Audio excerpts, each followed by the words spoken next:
What dead celebrity would absolutely hate their current fanbase? 1. Jesus. This is probably the best answer.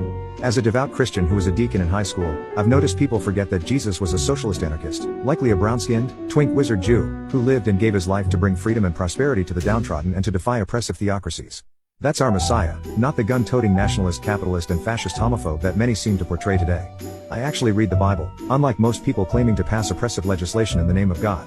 2. Kurt Cobain. Kurt hated his fanbase even when he was alive. Many of them were the jocks and popular kids who bullied him as a teenager. Today's generation, with their mass-produced Nirvana shirts, would be even more cringeworthy to him. Just listen to some of his lyrics, like Smells Like Teen Spirit or In Bloom.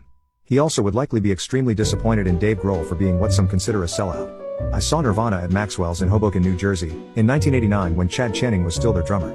They weren't mainstream yet, and while they were cool, they didn't seem destined for the kind of fame they achieved. Kurt would have been shocked too. 3. John Lennon. John would hate how the Beatles are still treated as if they're gods. He was sick of it even back then and would definitely be sick of it today if he were alive. He was all about tearing down the Beatles myth and reminding people that the dream is over. He was by far the least interested in any sort of Beatles reunion. George Harrison likely felt the same way but had to endure the Beatles' idolization for another 20 years after John's death. 4. Pat Tillman, the NFL player who enlisted in the Army after 9/11 and was killed in action, KIA, in Afghanistan has had his image co-opted by right-wing politics as a poster boy for patriotism and nationalism. In reality, Tillman was very much a liberal and had become deeply disillusioned with both the military and the wars in the Middle East.